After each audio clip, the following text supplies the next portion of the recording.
There are 9 rules for answering the phone on a line that does not exist.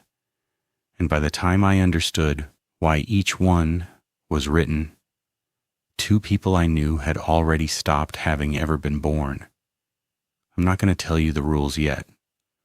I'll tell you they were typed on a machine older than I am, on paper, gone soft as cloth, kept in a binder with no name on the spine, in the bottom drawer of a desk in a building the county had mostly given up on. I'll tell you that I memorized all 9 of them, that I can still recite them in my sleep, and that I have come to believe the binder was not written to help the people who call. It was written to warn the people who answer. There is a difference, and the difference is the whole story.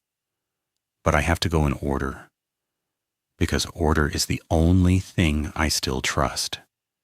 Memory isn't reliable in what I'm about to describe. That's not a turn of phrase, it's the actual mechanism of the thing. And by the end, you'll understand why I wrote it down at all, and why I keep 2 copies in 2 different places. My name is Dana Whitlock. For 9 years, I worked hospice intake, which means I was the calm voice on the phone at the worst hour of a family's life. I was good at it.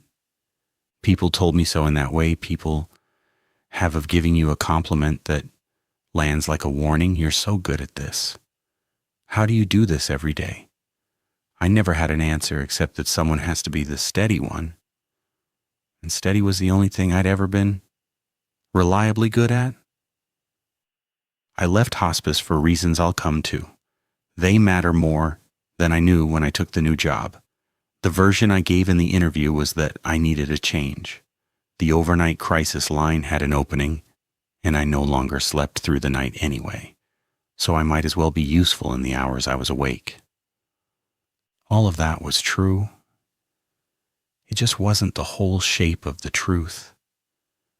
And the thing on the other end of that phone line could smell the part I left out. The annex sat at the edge of the county complex, a flat brick building that had once held 4 departments and now held 1.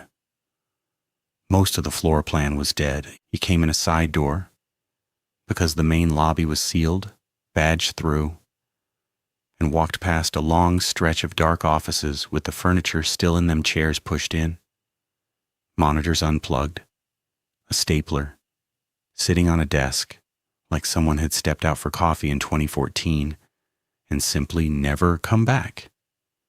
The crisis line lived at the very back, one bright room of 8 cubicles, of which maybe 4 were ever staffed and only 2 overnight. Overnight was me and a man named Russ, and on my second night, Russ showed me a piece of paper that I now think was the closest thing to a kindness he could afford to give me.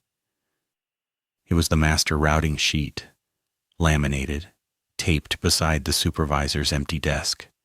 It listed every line the center operated. Qs 1 through 6 were what you'd expect: general crisis, veterans youth, substance support, the Spanish language line, the overflow that caught everything when the others backed up. Then there was a gap. The sheet jumped from 6 straight to 8. No 7. No extension, no description, no staffing note. As far as the official record was concerned, Q7 did not exist. But the phone on my desk had a button labeled 7. And that contradiction, a button for a line that wasn't on any sheet, is the first thread. Pull it and everything unravels. There's a button 7, I said, but the sheet skips 7. Russ didn't look up from his sandwich.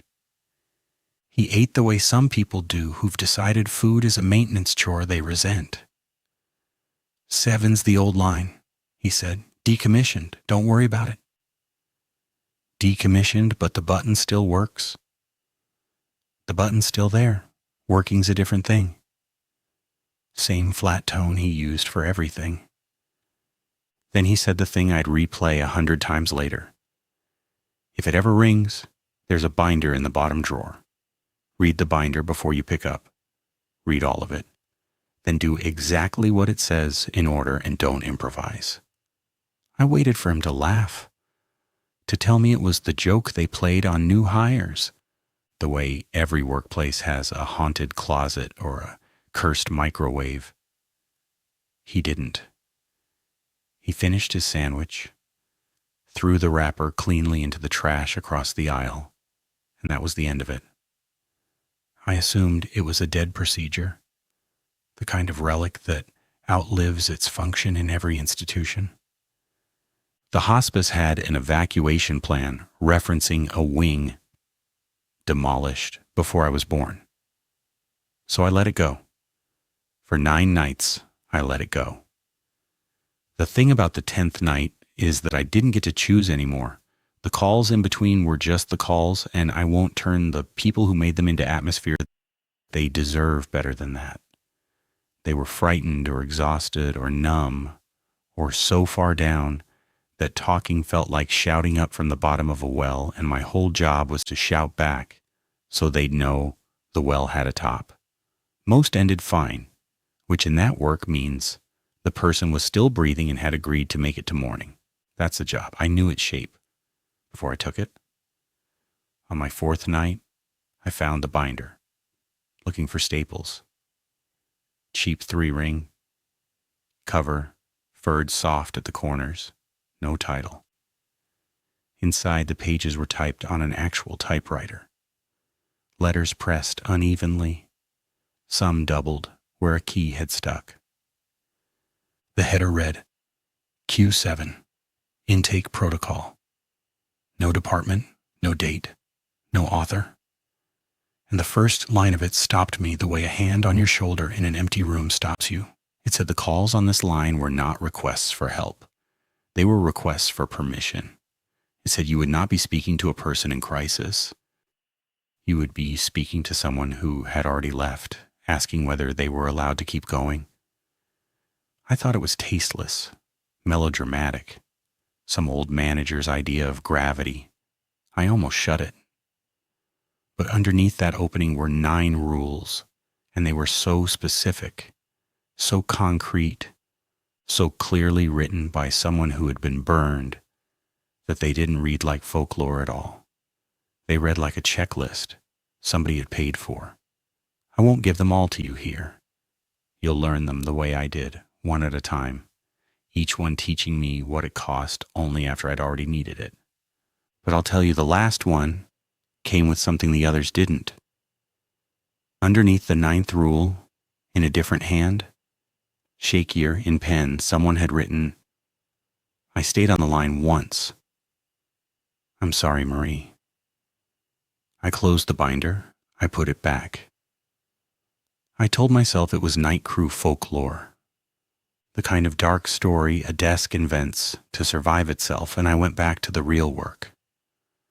There was no green book in that drawer when I checked. I want that on the record. On my 4th night, there was no green book. That detail is going to matter, and it's going to matter soon. Q7 first rang on my 10th night at 3:14 in the morning. I know the time exactly, because everything after it is measured from that minute. I just logged a clean call, a young man, relapse, shame, 40 good minutes. A plan to call his sponsor at dawn. The room was quiet. Russ was murmuring into his own headset 2 cubicles over, and the button marked 7 lit up. It didn't ring like the others. The other lines chirped, a soft, modern sound designed to be urgent without alarming. The 7 line had a bell, an actual mechanical bell, somewhere inside the phone or the wall or the building, a sound from a decade I was never alive in. It rang once. The light pulsed. And here's the detail I can't shake. I looked at Russ, and his back had gone completely rigid, and I understood without a word that he had heard it too, that he was not going to turn around, and that whatever this was had just become mine. It rang a second time. I'll be honest about why I picked up, because it wasn't courage and it wasn't even curiosity. It was 9 years of training wired below thought. When a crisis line rings, you answer because the cost of not answering is a thing you have to carry, and I had enough of those already. The binder said within 3 rings, never the first, never after the third. The second ring was dying in the air. I pulled the binder out, set it open in front of me, and pressed the button on the third ring. I said the words the binder told me to say, and the moment I did, I learned that the rules weren't a story at all. There was a sound on the line. I've never gotten right in the retelling. Not static, more like the sound a large empty space makes. A parking garage, a cathedral air with a lot of room to move in. And under it, very faint, something that might have been wind, or might have been many people breathing quietly, a long way off. Then a woman's voice said, "Is anyone still there?" "I'm here," I said. I kept it level. That part I knew how to do. She told me she'd called before a long time ago and nobody had picked up. She had an ordinary tired voice, the kind you'd hear ordering coffee. She told me her name was Eleanor, and the instant she said it, the binder's third rule moved my hand before I understood why. I grabbed a pen and wrote Eleanor before she'd finished the sentence. I didn't decide to. It was as if the binder had reached up out of the drawer and done it for me. Why that rule existed, I wouldn't learn for another week. When I did, it would already be too late for someone. Eleanor talked, and I listened. A house, a kitchen window over the sink, a yard, a swing set gone to rust because the kids had grown and gone, a husband who'd died before her, which she'd always assumed would be the other way around. I did almost nothing. I let her speak. I didn't fill the silences, and even when they stretched so long, I could hear that room-sized emptiness breathing around her, and that too was a rule, though I didn't yet know the price of breaking it. Then she asked me a question, and the question is where the floor dropped out. Am I dead? Every instinct from 9 years told me to gently explore the feeling, to treat it as despair and not a literal question, because that's what that question is, 99 times in 100. I had 100 good responses. I had a degree, but the binder was open, and the 7th rule was the only sentence I could see. And some animal part of me that had heard that bell decided to trust the binder over the training. I gave the only answer it allowed, that I didn't have that information. The line went quiet. The room sound swelled. And then softly she thanked me for not lying. She said everyone had always lied to her about everything. She talked a little more and the energy had changed, the way a room changes when a window opens. And then without a goodbye, she was gone. Not a click. The line simply emptied, the vast space closing like a door, and the button went dark. I looked at the clock. It was 3:58. I had been on for 44 minutes. It had felt like 20. And the binder had one more instruction. For the moment a call ends, and when I went to follow it, I found the thing that finally broke my disbelief in half. The rule said to log the name in the green book within 60 seconds. There was no green book. I'd checked that drawer on my 4th night. I yanked it open anyway, heart slamming, and there it was, sitting exactly where it hadn't been. A slim ledger. Green cloth cover, furred soft at the corners just like the binder. I had not put it there. Russ had not come near my desk. I opened it, and it was full. Decades of names in a dozen hands. Fountain pen gone brown, ballpoint pencil, and the last entry before the blank line was dated 11 years ago. I wrote Eleanor on the next line. My hand shook so badly the letters came out too large. I checked the clock. 51 seconds. I'd made it. And when I looked up, Russ was standing at the edge of my cubicle, and his face had lost the flat resentment I'd gotten used to.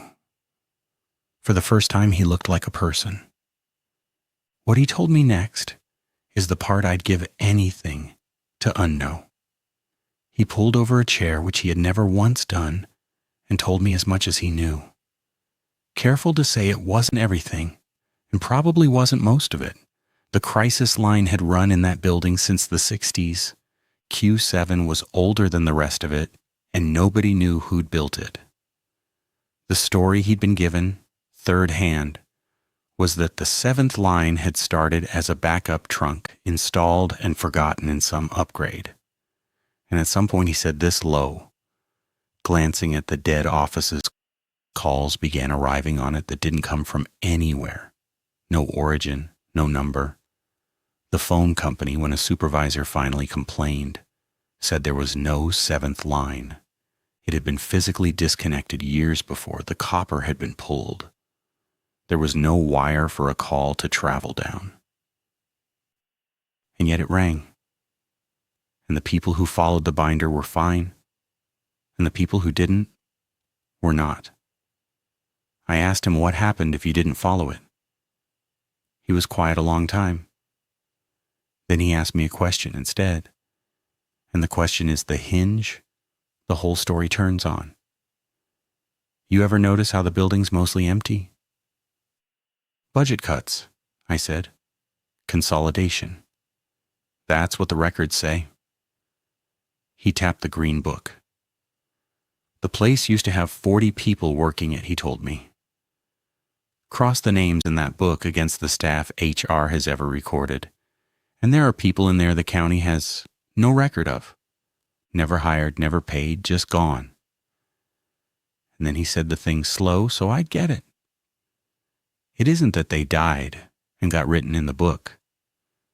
It's that they handled a Q7 call wrong, and then they stopped having ever existed.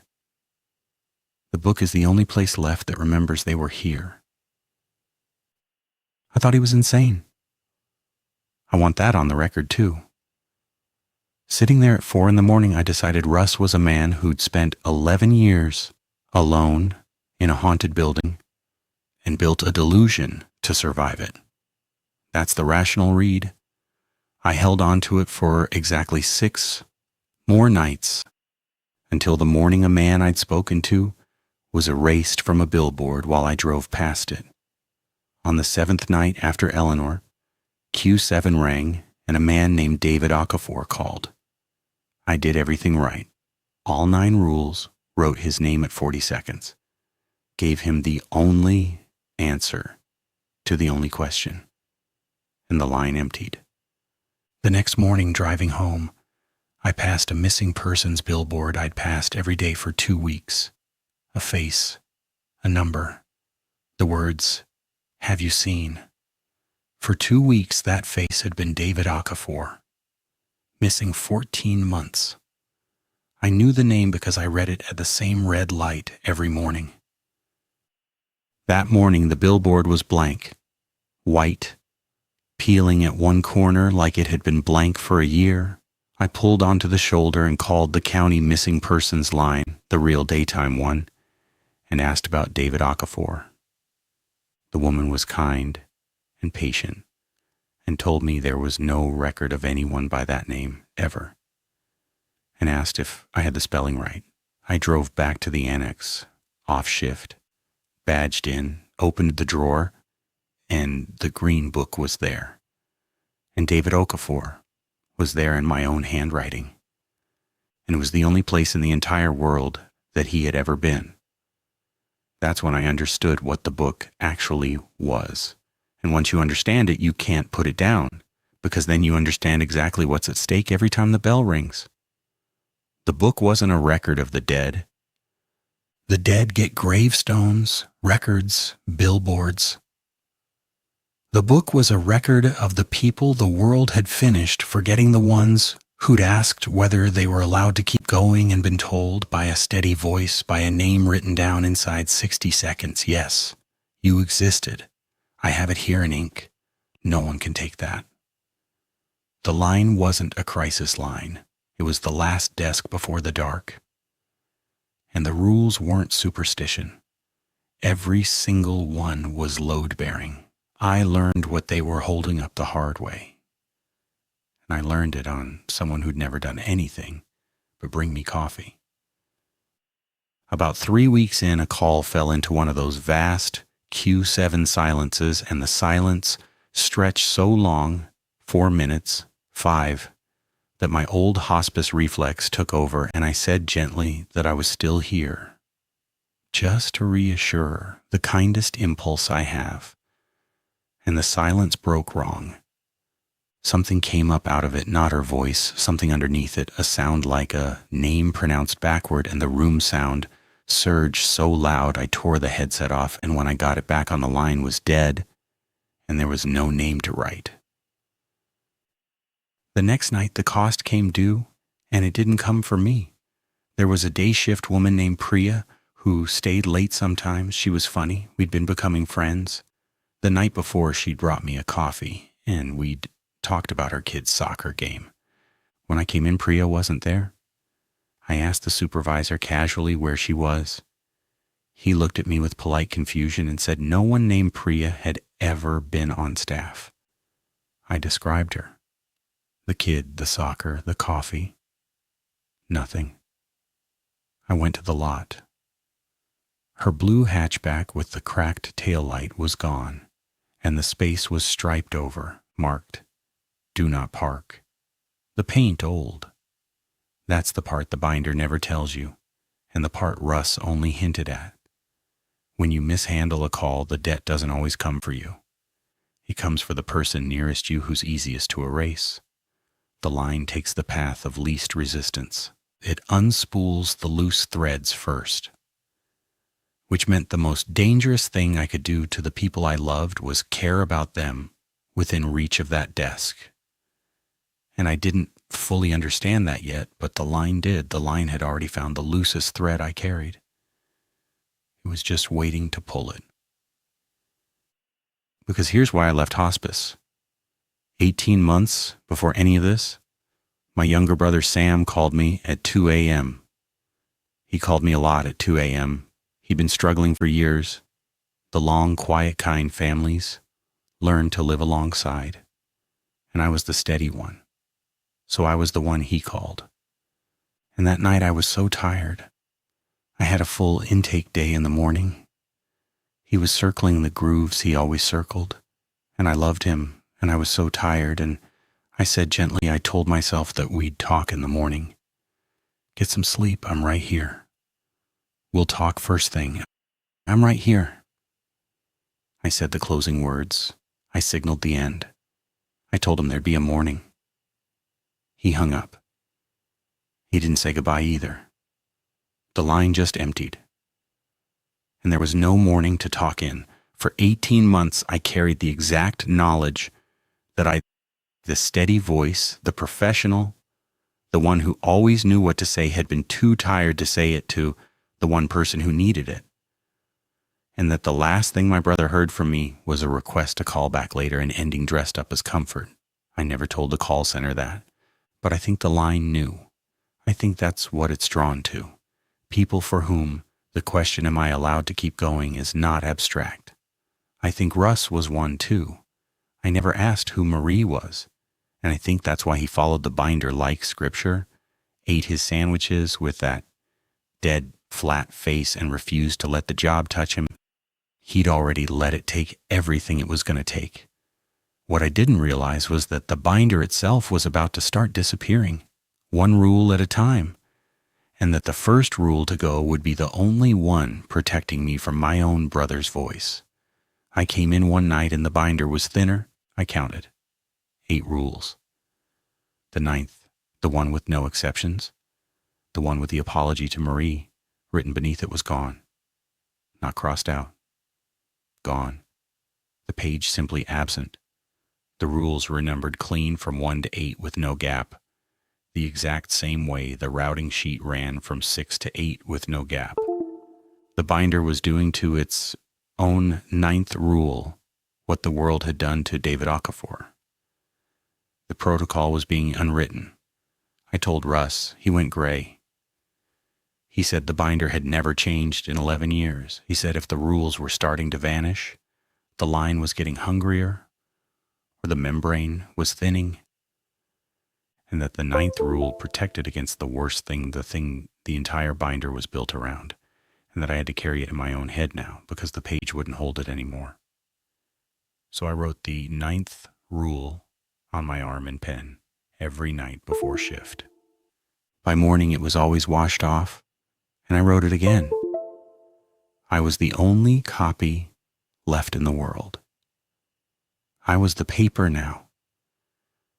And I'm going to tell you what that rule said, because the night it stopped protecting anyone is the night this story was really about. The calls came more often. Eleanor called again, which shouldn't happen, the binder implied. Once they're written down, they're settled, and she was frightened in a new way, saying the kitchen window was going dark, the yard going dark.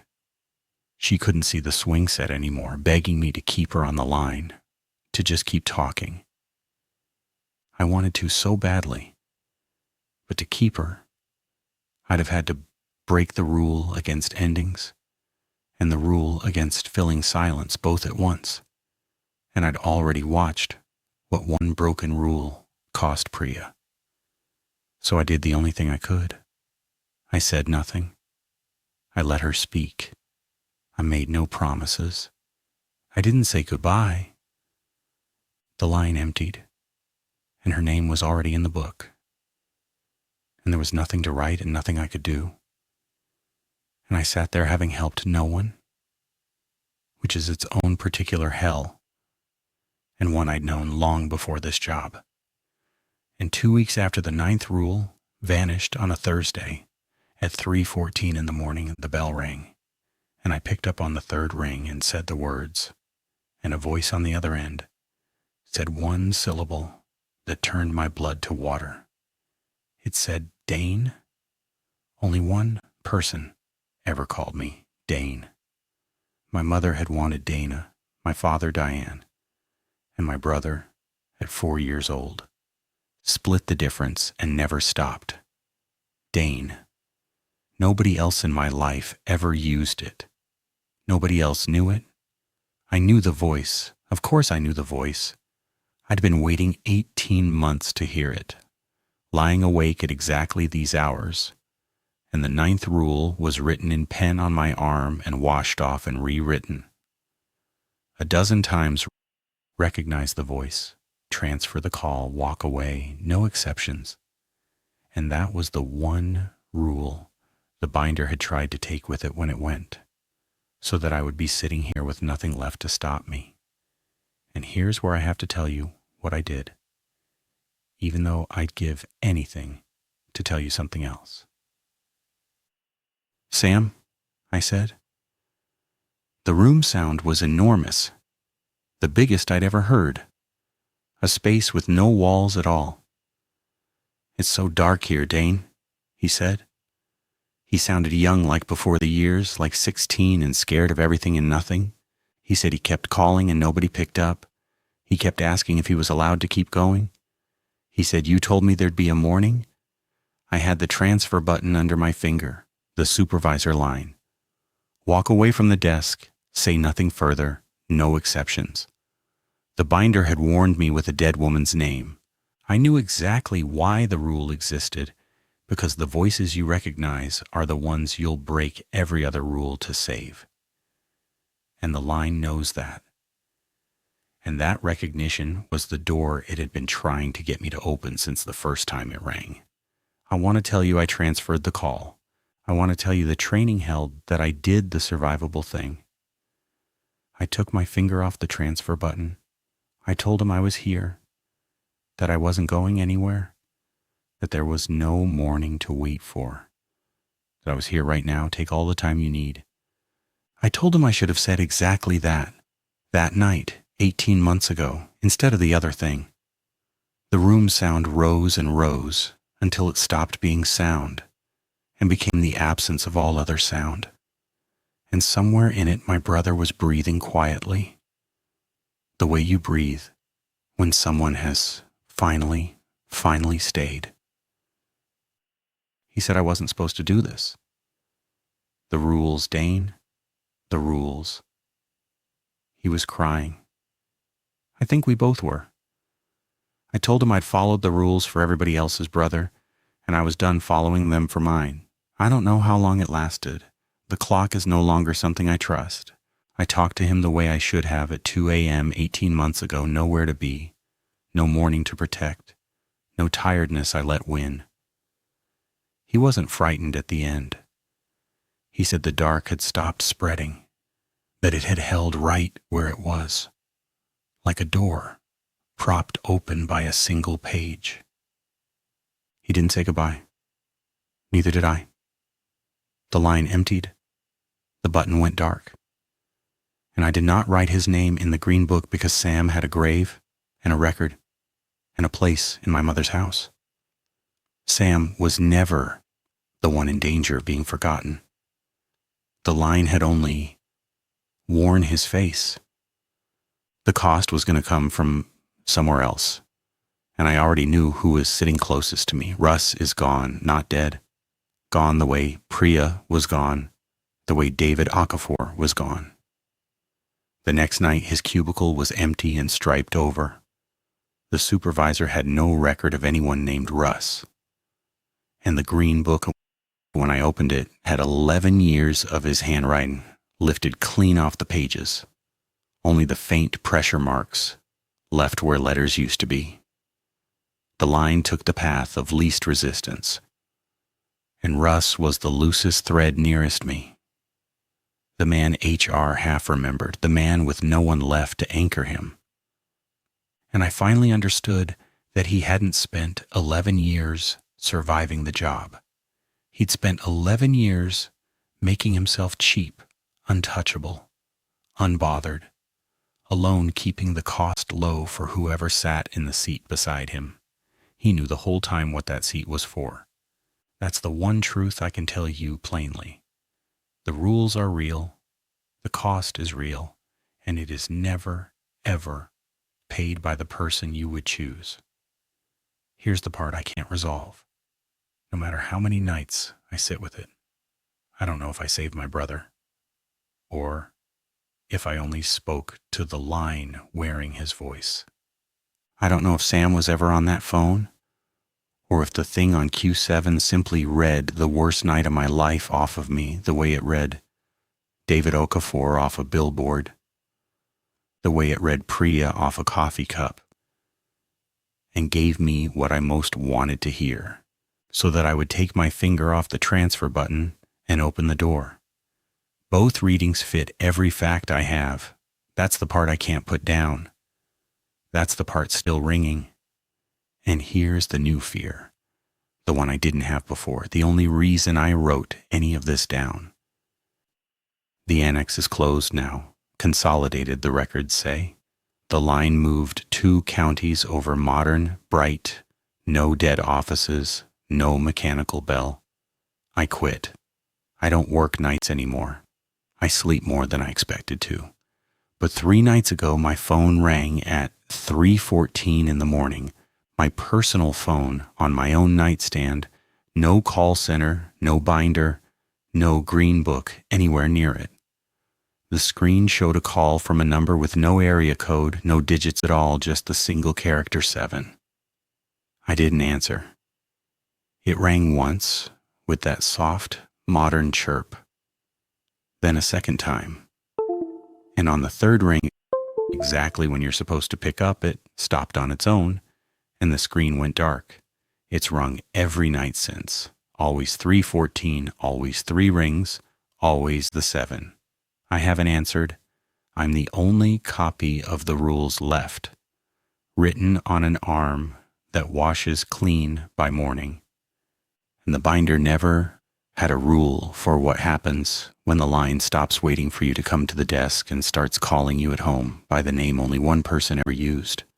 Somewhere there's a green book I can no longer reach, with a blank line at the bottom waiting for a name to be written inside 60 seconds.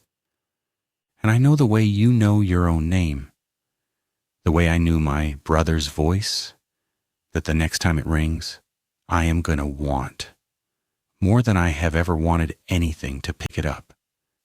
So if you ever take a job on a night line in a building that's mostly dead and there's a button on the phone for a queue that isn't on the sheet, don't read the binder. Don't learn the rules. Because the rules don't protect you. They only teach you exactly what you're giving up. And they make sure you're the one holding the phone when you finally decide it's worth it. The line is still open. Somebody's always there. I'm just trying very hard not to be the one who answers.